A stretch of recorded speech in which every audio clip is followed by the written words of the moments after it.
All right.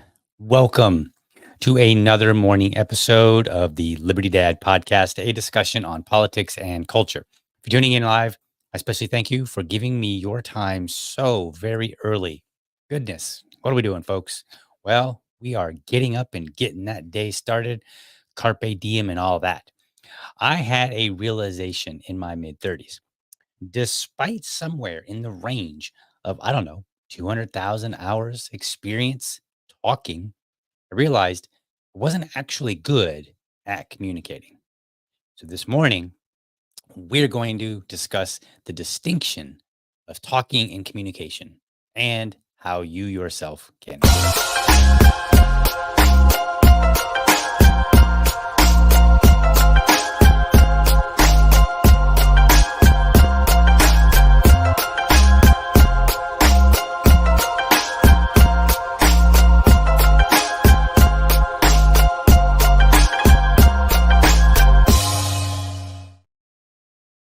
All right.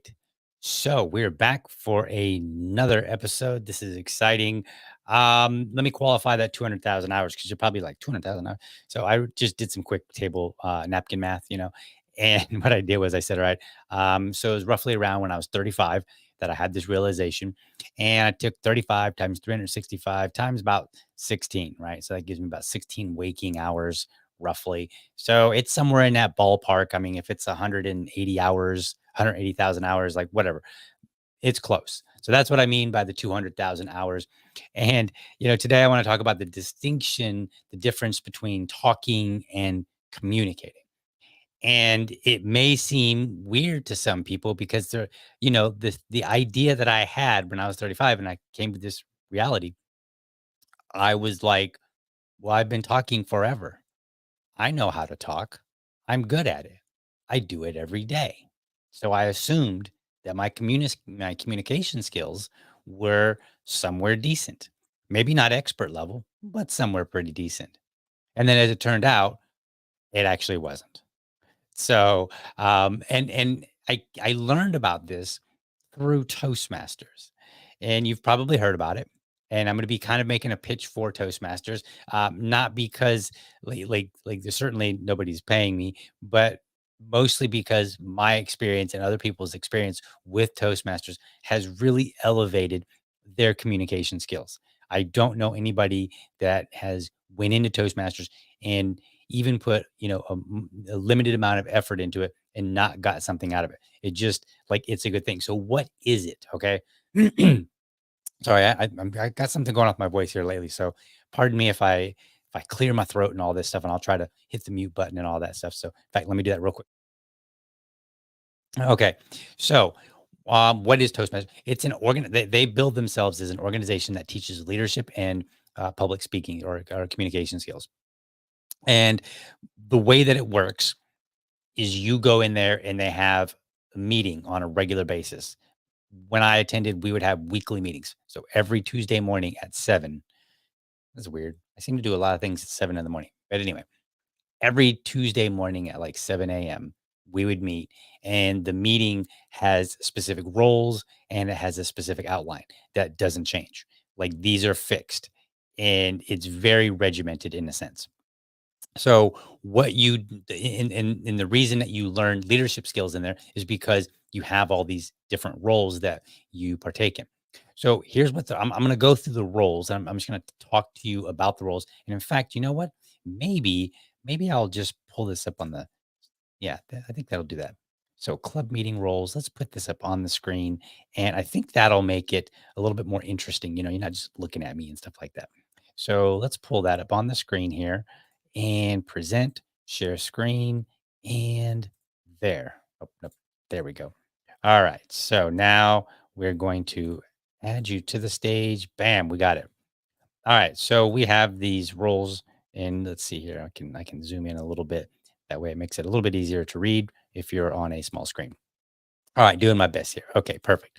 So I'm going to do it in the order that they have it, just so it kind of makes sense if you're following along while you're listening. It's not really the order that I would have put it in. So they have the ah counter, and the ah counter literally just counts all your ahs and ums and other words that are called filler words.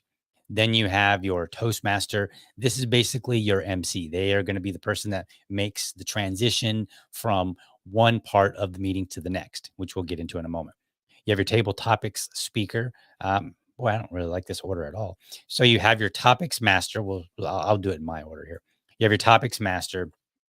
This person is responsible for coming up with the topic of the day for the table topic portion of the meeting. So there's three major portions of the meeting. There's the table topics, the speakers, and then the evaluators. So you have your table, your topics master. They're just going to come up with a theme for the day or whatever. And the idea really is focused on the table topics, which is impromptu speaking. The next role you have is the grammarian.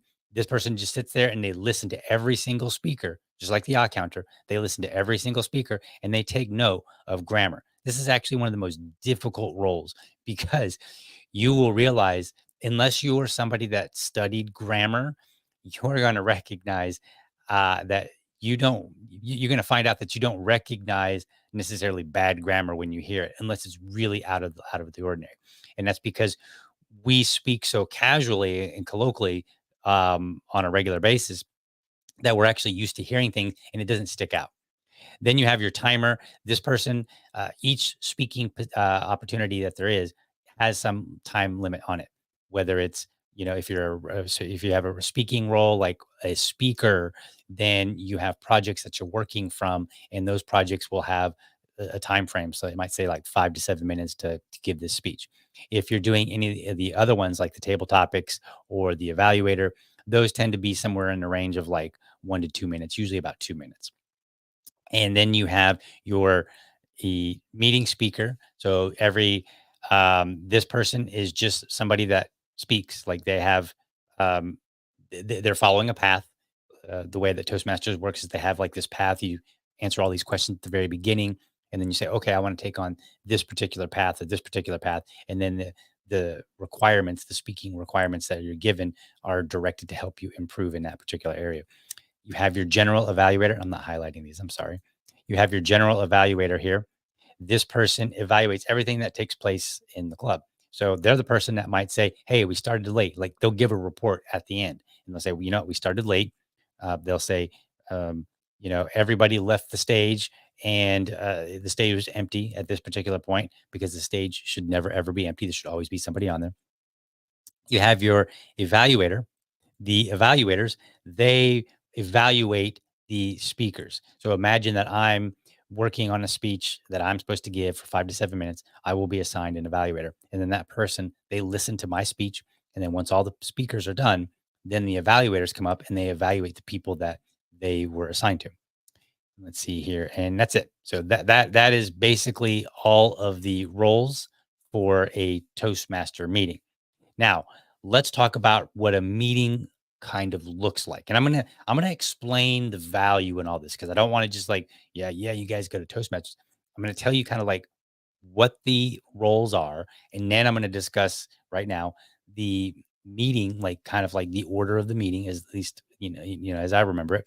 And then I'm gonna tell you the value that it brings you so that you understand I'm not just, sending you to pay like, I don't know, it's like $60 every 6 months or something like that. I'm not sending you to go do this just for funsy. Like we can do better than that. So an average meeting looks like this. You have your Toastmasters come up, they introduce the meeting for the day, and they will tell you what's going on. They will then introduce every person who's playing a particular role. Now, the roles that I just described, like evaluator and grammarian and timer and such so on and so forth, these roles change every meeting. So one meeting, I might be the Toastmaster, and the next meeting, I might be the timer. So they introduce who's doing each one of these roles so that everybody knows who is doing what. If I'm like, say, the timer, my job is to time people, and then I flash them like a card or in some way a signal of one of three colors. I will give them a green when they've met their minimum. Because like if you have a 5 to 7 minute, then you have to speak at least for 5 minutes, but no more than seven, right? So at 5 minutes, I will give them a green so they know, hey, you've met your minimum. And then somewhere in the middle, like probably like 6 minutes, I give them a yellow. And then at 7 minutes, I give them a red, and then they have like 30 seconds to wrap up. And the idea being that the speaker is whoever it is for whatever amount of time, and it changes based on the amount of time that you have to speak. Whoever that person is, they get a signal, a cue, so that they can learn how to gauge time while they're speaking. Because sometimes you only get like 2 minutes. So you have to learn that skill. All right, so I'm kind of cheating. I'm telling you the value now. So you have your Toastmaster. They introduce all the different roles. They also introduce the topics master with the table topics. Now, the table topics is very interesting because they basically will come up with a theme or a topic or something like that. They'll say, baseball. Okay, great. Topic today is baseball, but nobody knows what the questions are. And so then what happens is the table topics person, the table topics, the topics master, they will call on people randomly. So they might be like, hey, they'll do it different ways. So they might say, DL, would you like to come up and speak? And then I might say, yes, yeah, sure, I'll come up. Or maybe they'll just take a volunteer. They'll be like, hey, who wants to be the first speaker? And then maybe I'm really excited at 7 a.m. in the morning, and I'll go, I'll do it. And so then I come up, and if the topic is something like baseball, then they're going to ask me a random question for which I have about 10 to 15 seconds to think of an answer. So they'll say something like, what was your favorite experience regarding baseball? And then I have about 10 seconds to figure it out and answer. And then I have about 2 minutes to speak. And my goal is to speak for, I think it was like for 1 minute, no more than 2 minutes. And and then you get judged on it, right? Like there's actually voting. So so it's a very interesting process here. Then after your topics are all done, then you will have your speakers come up. So these are people that are working on their path, and they have specifically designated speeches that they're supposed to give.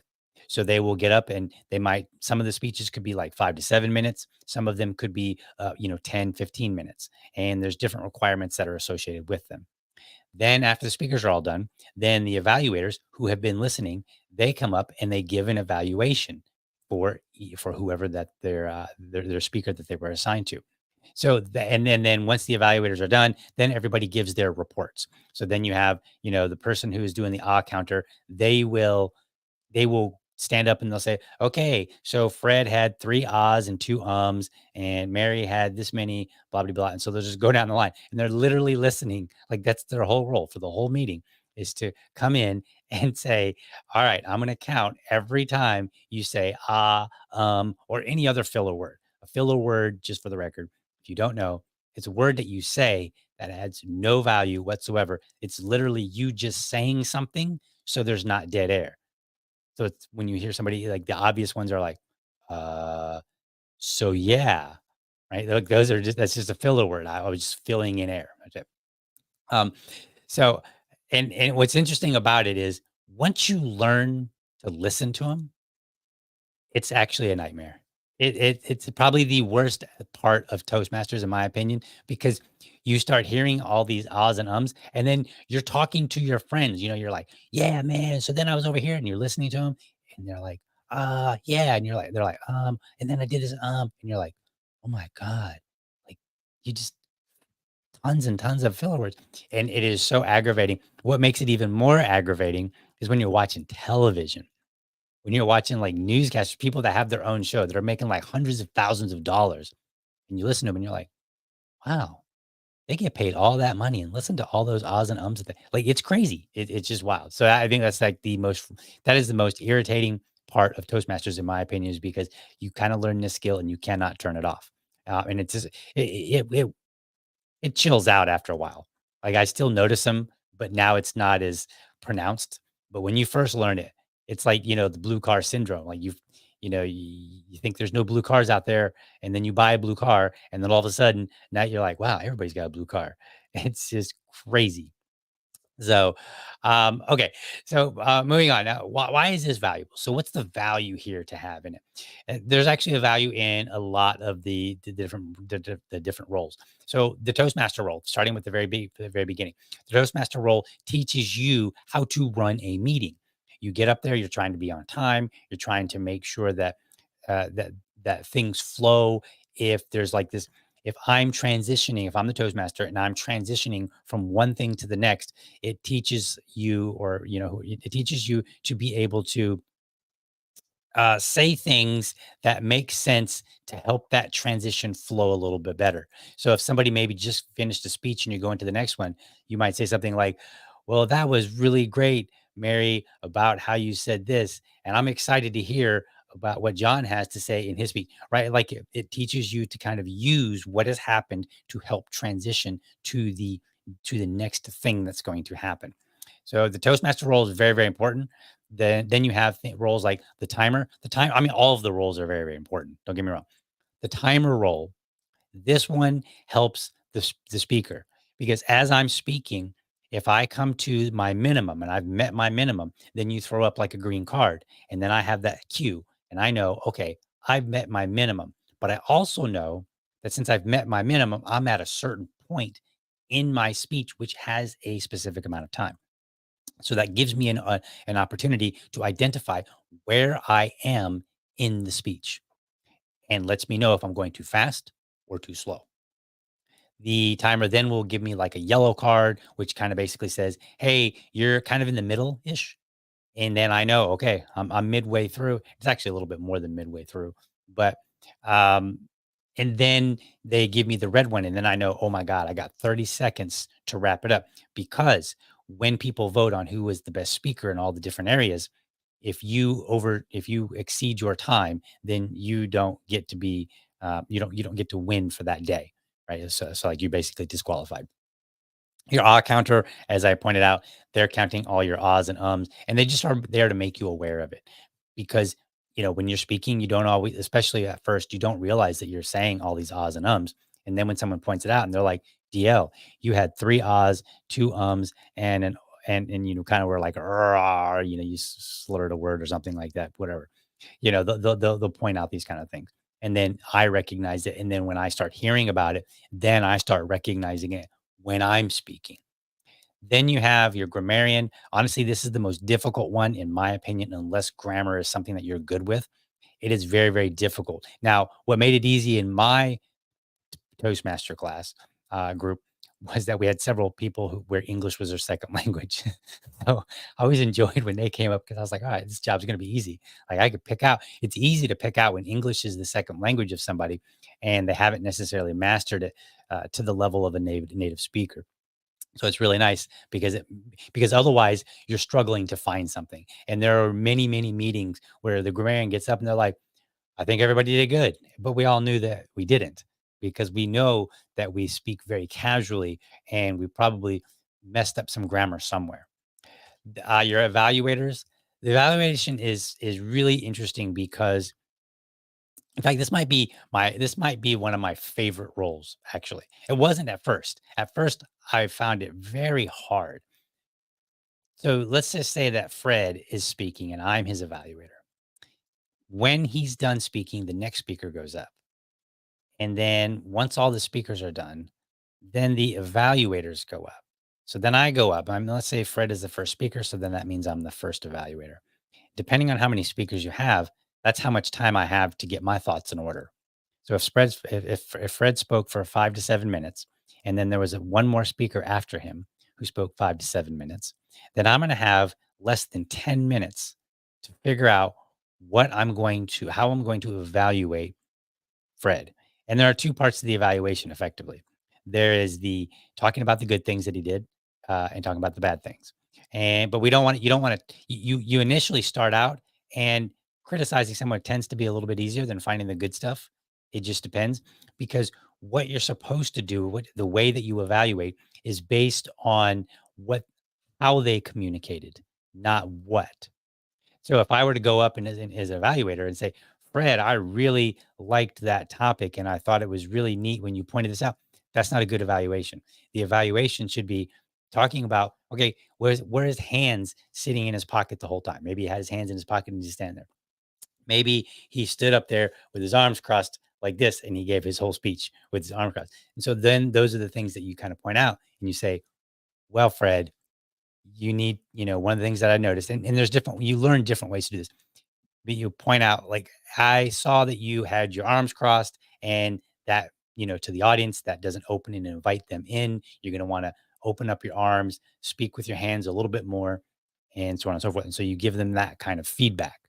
or if he did something very well, like a lot of times people were really good at, getting people's attention. So you open the speech with something that kind of just captivates people right away. That's the reason why I try to do this, like I think you call it a cold opening at the very beginning of the show, where I just start off and I have like 1 to 2 sentences that I talk about to kind of introduce the show. That's to try to bring some interest into the show before the show actually starts. And that's something that you learn as a speaker, because when you get up there, people don't know who you are. They're not necessarily interested in your topic, because that's your job to get them interested in your topic. So an evaluator can help point out these kind of things. And what makes it challenge what the really cool part about the evaluation is, it's not only good for the speaker, but it's good for you as a speaker, because you hear these things. So I, as an observer who's watching Fred and Joan, do a speech and an evaluation with each other, I get to observe it and I say, "Oh, Fred did this thing and I do that." And then now I become more aware of what, the things that maybe I can improve on, or the things that I'm doing well with. And so it's actually really good in that sense, but then it has another benefit. One of the frustrating things, there always is like a really good speaker. And as an evaluator, you start off hating to be the evaluator for the good speaker, because you know that all you've got to say is, "Wow, everything was great. I can't think of anything that you can improve on." And and it's so frustrating because some speakers are just so good. So it teaches you to identify areas where somebody could have improved, no matter how small or how big. Now, the cool part about this, and where I think it actually has value outside of Toastmasters, because ultimately everything needs to have a value outside of Toastmasters. We're not trying to be a better Toastmaster just so we can be a good Toastmaster. We actually want to get out into the world and communicate some sort of idea. So, where it has super duper value is that you learn to pay more attention to the things that matter, because a lot of time when you start out, your focus is on things that maybe don't matter as much. This is why, as an evaluator, you're not supposed to critique what they talked about. You're not supposed to critique maybe the facts that they presented, but you do critique how they presented them, because the idea is that they need to get better at presenting these ideas so that people will consume them and do something with them. So it's really it's a value to me. The evaluator portion is the most valuable, and it also teaches you get how to receive feedback, because sometimes it's uncomfortable to hear things, and it's a two-way street, right? Like, you have to be able to give it, you have to be able to get it. And the interesting part is, sometimes you might have good criticism, but the way that it's delivered is terrible. So let me give you a story. We had a guy and he was English was his second language. Super nice guy, like very nice guy. And you could tell that English was his second language, but it wasn't terrible. He gets up there to evaluate one day and he's having a little trouble. And I think he was having trouble finding the right words that he wanted in English.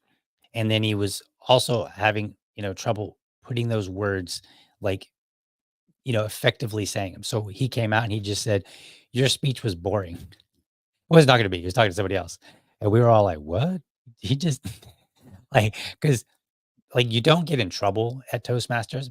It's a learning process. So you're constantly learning, and people will sometimes give you feedback later. I mean, unless you're an absolute jerk, you're not going to get in trouble. And he wasn't being a jerk. It was very clear that he was having difficulty finding, because he was like, your, your speech was boring. But I don't think that's what he meant. I think what he meant to say was, your speech did not grab my attention and hold on to it, right? Which is kind of the same thing. But think about what I just said. It's different to hear your speech was boring versus, "Hey, your speech didn't really captivate me and it didn't really do a good job of holding on to my attention." But you can't just say that. Then you have to say, "Well, why was it?" And then you could start saying things like, maybe the person didn't talk very loud. Maybe they were a bit monotone. Maybe they were, closed up. Maybe there's any number of things that prevented you as the listener from being, invited in and really wanting to listen. Right. So these are the kind of things that you learn at Toastmasters. So this is the value that you get because then once you leave Toastmasters, unlike Toastmasters, where everybody wants you to succeed and they're going to do their best to try to help you succeed. Once you get out into the real world, it is a free for all. People aren't going to give you that kind of feedback. And if you're trying to communicate an idea to them, they're not there to try to figure out how to help you. They're just there. And if you didn't grab their attention, they move on, gone. So then you lose your opportunity. So to me, I think that Toastmasters is extremely valuable. And I could go story after story after story of just amazing things that I've learned or experiences that we had. And look, I'm gonna give you one more story from Toastmasters because I think this is so awesome, and I really love that I did it because you can self challenge. You can find ways to challenge yourself. So let's bring this into libertarian stuff. Uh, One of the things that I used to try to do for Toastmasters is despite the fact that I literally joined Toastmasters so that I could become a better speaker, so that I could show libertarians how to be better speakers. Promise you that is absolutely the 100% truth. I decided that I was going to join Toastmasters because I said, wow, these libertarians, when I first got in, I was like, these libertarians are terrible communicators. Somebody needs to show them how. And I'm going to be that somebody as soon as I learn how myself. So I went and I joined Toastmasters explicitly for that purpose. Right. So, but despite that, I was not there to try to promote my libertarian ideas.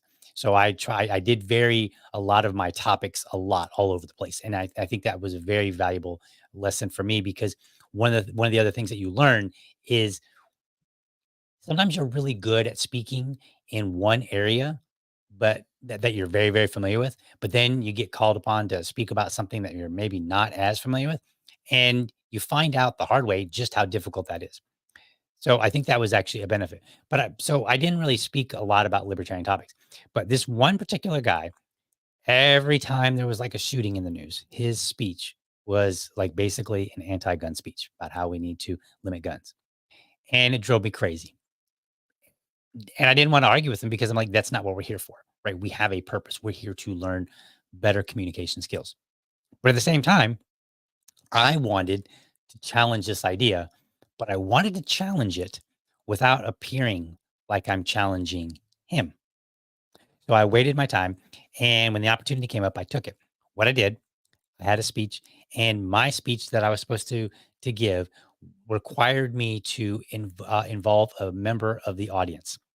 And my role was to pretend that I was a salesperson in a store and that the person was walking by and then I was supposed to try to sell them something from my store. So I picked a buddy of mine, the buddy that I always talk about, Steve, that guy. He was in Toastmasters with me. Like we got a little history. So I picked Steve, who is a progressive guy, but he's also a guy that I know wants to do. He took Toastmasters serious, just as I did. And so I was like, Steve, I got a request, buddy. And I was like, I want you to be in this speech that I have to give. And here are the requirements. He's like, oh yeah, I can do that. And he's like, what's your topic? And I said, well, I'm going to be a sporting store and I'm going to be in the gun department selling, and I'm going to try to sell you an AR-15. And he was like, oh Lord. No, 'cause but the cool thing is that even though Steve would probably yeah, I'm pretty sure we've talked about this, but, would he would ban certain types of guns that I would not. And so now he's got to play the role of a potential customer with me trying to sell him something that he actually wouldn't buy in real life and probably would accept a ban on in real life. So now I've kind of tasked him a little bit as well. So we actually pulled this off and it went very, very well. And I was able to give this, and all I did, I didn't counter any of the other guys' comments, not directly. All I did was literally present myself as if I was trying to get this person to buy an AR-15. And the end of the skit was kind of cool because the part of the role was that I was supposed to get a commitment out of them. So I knew going in that Steve, who does not think that people should have AR-15s, was not in the middle of my speech going to commit to buying an AR-15 for which I chose to do, right? Like I chose this path. So, but it just said commitment. So what I did was I got him a commitment at the end that to go out and go to the range someday and fire an AR-15 like in this skit. So that's what I got. And he actually enjoyed it. He thought it was really fun. And I asked him about it later. I said, what do you think? Like, did I do? Because he knew what I was up to. He knew what I was trying to accomplish. He knew that I was trying to basically be a counter to this other guy who had, on multiple occasions, went out and gave anti-gun speeches to our group. And he knew that I wanted to do it in a way that was fun and lively, but without looking like I was trying to come at this other dude. And he was like, "No, I think you successfully did that." So it was a really fun experience. So these are the kind of things that you learn and you can do in a controlled environment where it's okay. Like if I had not been successful in any of that, it's okay. It was a learning experience, no harm, no foul. And better to learn it there than to try to learn the hard way when I'm talking. Maybe I run into somebody and I'm talking to them and I have that moment, that opportunity to try to communicate an idea to them. And let's say I totally fail. Well, I may not get an opportunity again, but in Toastmasters, I do get another opportunity. So I think that was just a fun story.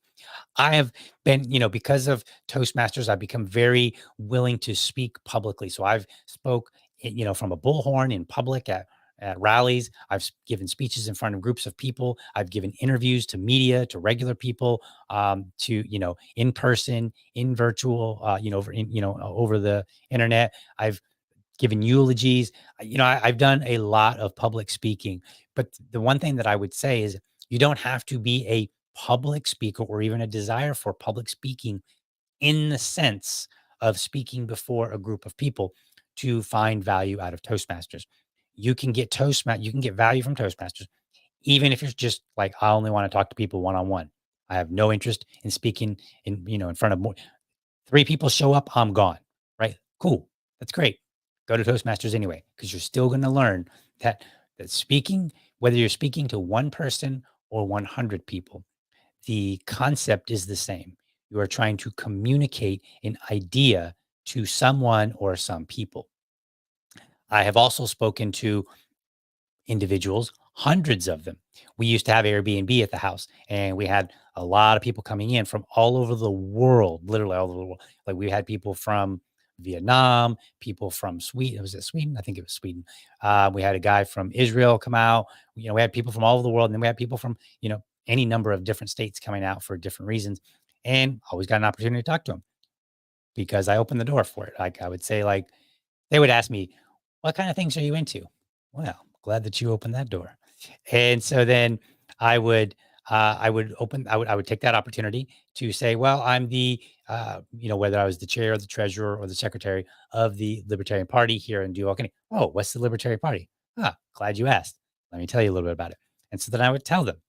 And I'm kind of casually glancing at the comments here. I do want to put up something here. This is fabulous. Keith, you are correct.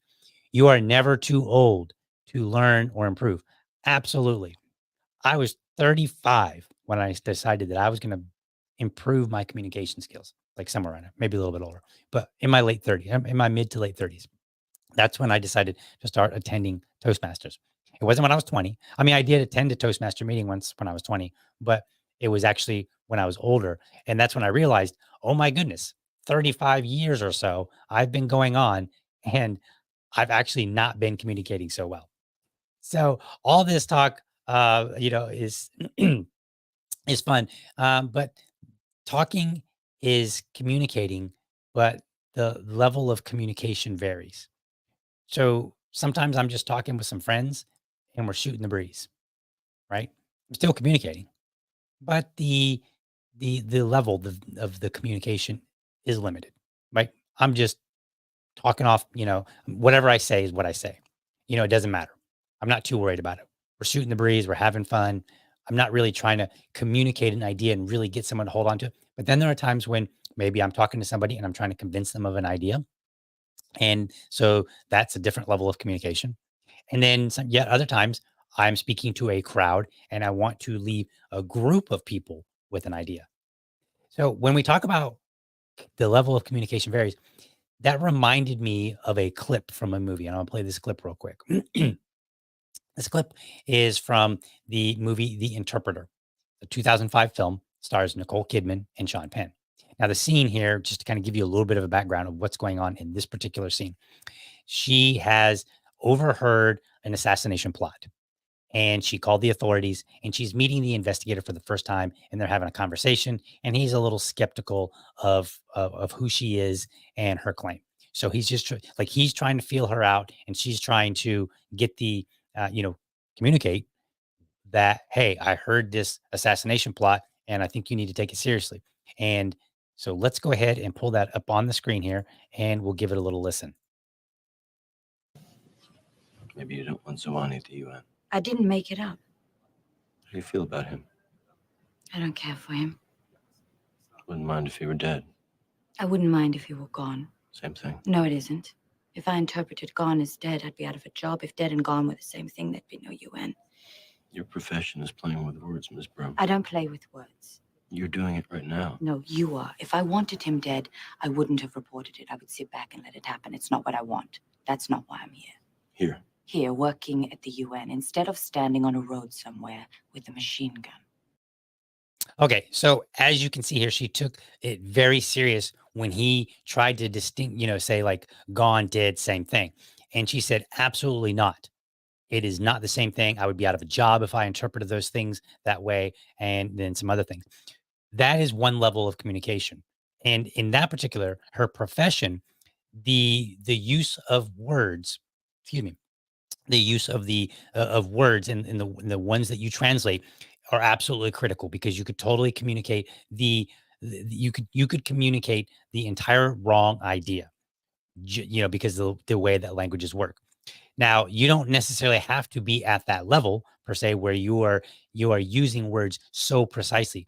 And I fear that one of the criticisms that I have is that people sometimes spend too much time worrying about the precision when it's not necessary. They spend a lot of time worrying about the wrong things. So I just wanted to point that out because it made me, when I was preparing for this episode, it really made me think about that show or that film and that particular scene. So I wanted to show it to you just to kind of show you like the value that communication has. Like sometimes it does boil down to even the words that we use. Let me give you an example that's a little bit more down to earth, something that you might experience. Imagine a husband and a wife, and the wife is upset. She's angry, and she says something like, "You never take me out." And the husband might say, "We went on a date last week. What are you talking about? That doesn't make any sense, right?" So now he's criticizing his wife for having made this argument that doesn't, in his mind, make sense. So what it could be is that what she's trying to communicate and not using the right series of words is you take me out so infrequently that it feels like you never take me out, even if you did just last week, because the prior time before that was 3 months ago, right? Like this is how communication quickly can break down. And so what ends up happening in that particular case is that the husband now is focused on, well, no, I did last week. So he's counting. Whereas the wife may have some different perception of what that means. And the same thing can go when you're translating. When you're translating and you say gone versus dead, that could communicate an entirely different idea. I want you gone. What are you trying to, you want me dead? No, I want you gone. Like leave, please just leave this place. Right. Like those are two entirely different ideas. And so it's very critical that we have an understanding that communication can go awry very, very quickly. So I want to, let's see, where are we? 44 minutes in. All right. I've done a lot of talking on Toastmasters. So let me give you a few pro tips that I use um, to when I'm talking to people. Okay. Number one, try to have your throat in order. But that wasn't really my number one. Just sorry, trying to make a joke at 7 a.m. Know your audience. I do my best to recognize who my audience, because my audience has changed all over I have talked to people that are feminist. I have talked to like extreme right wingers. I have talked to people that are more accepting of socialist ideas. I've talked to people that have no desire for any government whatsoever, the anarchist. Yeah, I'm all over the place. I never know who my audience is going to be, but depending on what I'm talking about, I always try to figure out who is my audience. And it's not even related to just politics. Maybe it's for real estate and I'm talking to a contractor. I want to make sure that I know my audience. I don't have the clip pulled up, but there's a scene in Gran Torino where Clint Eastwood is teaching a young boy to, basically talk to men. And he's like, all right, I'm going to go in this barbershop. You come in. And he goes, you come in with me and you watch how I talk to this man. He comes in and he talks to the man and in a very crude way. And then he sends the boy out and tells him, you come back in and do the same thing. Boy comes in and just crudely starts talking just like he did. And they both yell at him, like both men yell at him.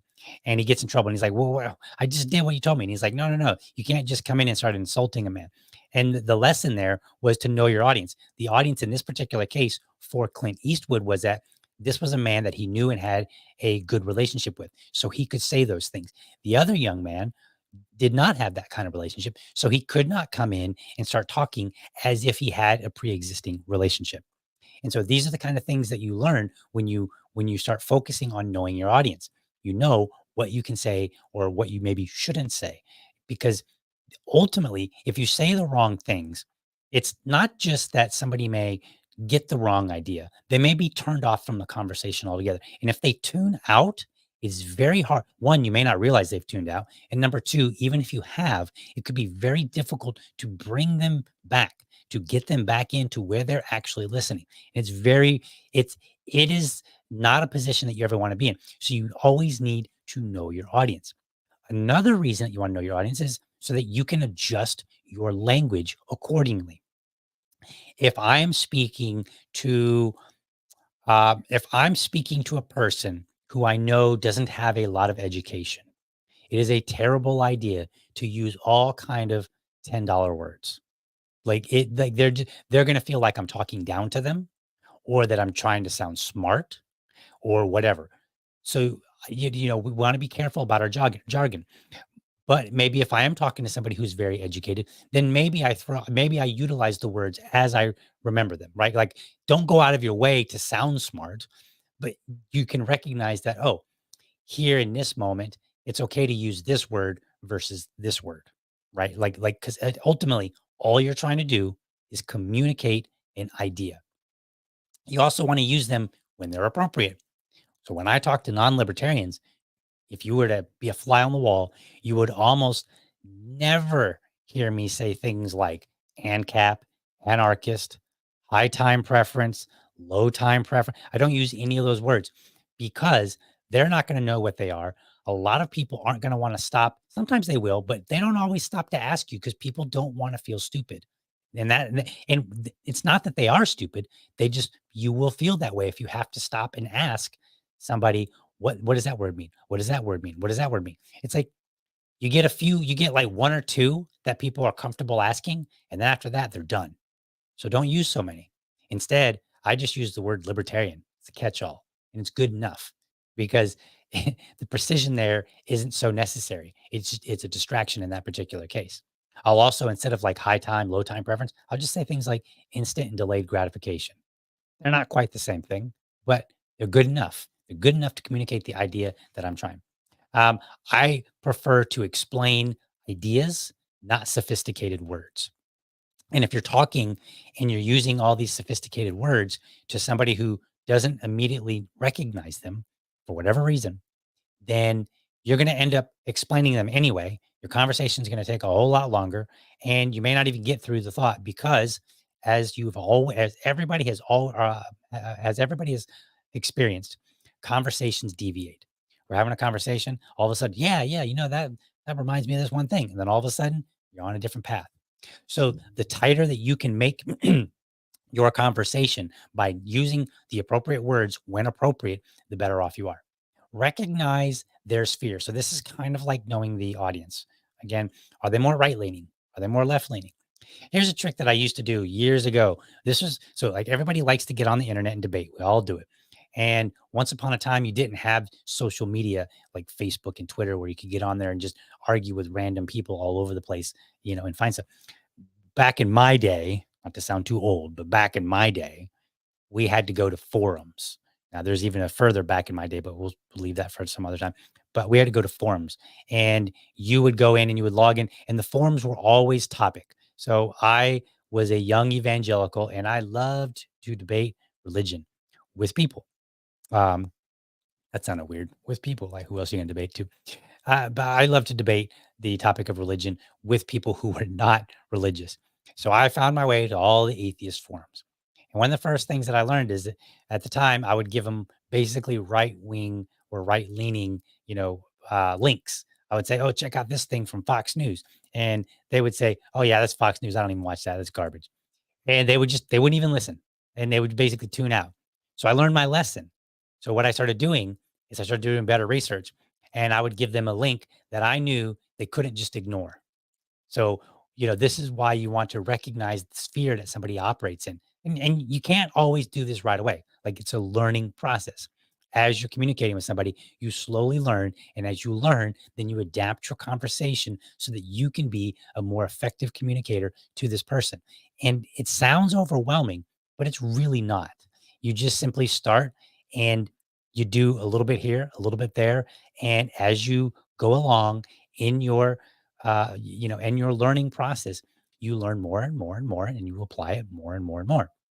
Right. So this is what I would do.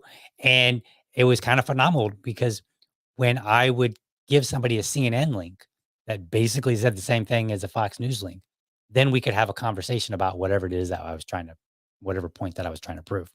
Right. So these are the kind of things that are valuable. If I know that somebody is a feminist, then I might want to reference any kind of feminist material that I think supports the point that I'm trying to make.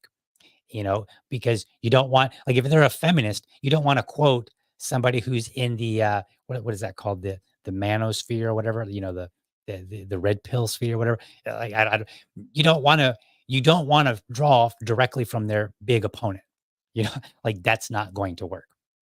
Um, when you recognize the sphere, you can identify things like, are they more emotion driven or data driven? Some people want to hear facts. They're just like, just tell me the facts. So you need to have the facts ready. And if you're trying to make an emotional appeal, it's not going to work on them. But then other people not so interested in the facts, right? They want more of an emotional appeal. So again, it just learn, and it's a process, and it's a skill that you eventually learn, but you learn to identify what sphere they're in for whatever it is that you're talking about, whether it's politics or whether it's, a rehabilitation on a property, in a house. Be patient. That is one of the most challenging things in the world. Be patient. It's okay that they're not going to agree with you. I have decided that when I talk to people, I don't care if I convince them in the moment. In fact, I never try to. I don't. Instead, what I try to do is I try to seek simple wins. I learned this when I was talking to when I was having, when I was a little kid and I was arguing with my mom. And well, I'm trying to think of how do I tell this story so it doesn't drag on too. Ultimately, I'm looking at my time here and I'm trying to figure out like how much time I have to finish up here. Okay, let's just do this. When I was younger, I used to argue with my mom a lot. And then one day I started noticing that if I just changed how I responded to her, that changed her response. So now today, instead of trying to get somebody to agree with me, I just seek a simple win. A simple win could be, that makes sense. Like, if they just say, "Oh yeah, that makes sense." That's a simple win. I got something. They don't recognize it necessarily as a win, but I do. Or if they say, "Yeah, I get it. That, I understand," or "That's a fair point." Anything along that line. That tells me, number one, they heard me. Number two, on some level, they agree with me, right? They may not agree with the whole point, but if I say, this thing should be this way because of this reason, and then they say, yeah, that kind of makes sense, but I just can't help but getting away from, I just can't help but thinking about this. Well, they did say that makes sense. So now they've understood my idea. that gives something in their brain to percolate. That's what I'm looking for. Then I leave them with a lasting positive memory. I'm getting close to time, but I think I'm going to make it. Let me tell you a quick story, really quick story. Years ago, I used to love rollerblading. I would rollerblade I take my skates and just rollerblade everywhere, just all over the place. And aggressive skating, regular, inline skating, all that stuff. I did all of it. One of the things that I tried to do is that I never wanted to, when I was done skating, I never wanted to leave on an accident. I always wanted to leave positive. So I would try to do some maybe trick or something that I maybe hadn't done, or just maybe just have just go down a big hill and just enjoy the big hill and then say, all right, I'm done for today. I always wanted that when that experience was done, I left it with a positive note. So one day I was skating and I tried to jump on something and I didn't bring my leg up and my shin took a huge hit and I fell down, rolled over, cussing, carrying on, throwing a big fit. And, my girlfriend was with me at the time and she's like, you want to go? And I was like, no, no, no, I got to get up and I got to skate for just a few more minutes. So I got up and I skated a few more minutes. And the whole point of that was so that in my brain, the thing that I left with was a good memory, not a negative memory, because that negative memory, I didn't want it to later impact my willingness to go and try something. I didn't want to have the fear of, oh, the last time I tried to do this, I bashed my shin. I didn't want that. So what I did was I just would skate or just do something, anything. It didn't matter. And it seems to have worked. So that is what Liberty Dad is all about, right? Preparing for tomorrow's conversation by how we engage today. If we leave somebody with a positive memory, then the next time that we run into them, they're more likely, or they're going to be more likely to want to have a conversation with us. Okay. Or maybe they don't meet me. Maybe they meet you. Make sure I got that. Maybe they meet you. Well, if their experience with me was negative, that's going to make it difficult for you because now you are going to have to deal with my poor behavior. All right. So that's my show today. Let's wrap up. Why do we do all this? Because what's the point of communication if you're not going to try to win people over? Why have all these ideas? Why spend all this time arguing and debating, reading books, learning our own positions, reading the news, reading bills, whatever it is that you're doing? Why spend all of that time if we're not going to try to bring someone around to an idea? Well, it would seem kind of pointless. So that means we should probably also spend a lot of time learning how we can best communicate. There are some areas where I'm just not so good at, and there are other areas where I'm really good. And we need to learn that about ourselves. Know thyself, right? And if we focus on leaving people with a positive memory, on getting a simple win, then we ourselves can maybe just focus on one idea, just one simple thing. Because if I convince you that to adopt one idea, even a tiny one, then that means I've got a little leverage. I've got some capital to bring you around to the next idea that I want to talk about, right? Or the person behind me, that gives them capital to talk to you. If they're talking about the same, like if in the context of libertarianism, if I get a small win for the libertarian community when I'm talking to person A, and then you happen to talk to person A next, maybe a week or two later, then you now have a little capital that you can work with because I've basically put this capital out there in the form of a positive experience, in the form of a simple win. And it leaves you or whoever it is that's next something to work with. People may come back to you. I had a friend out of nowhere reach out one time when Florida was having an election and they said, I don't know about these things that are on the ballot. Will you tell me from your opinion because I respect what you have to say? And so I did, and I got that opportunity because of past positive experiences. Okay, that's my show. We got to end this up. We're at 1 hour exactly here. Quickly, I want to tell you one more thing. Tomorrow, Tub is going to be joining me. Tub here in Jacksonville.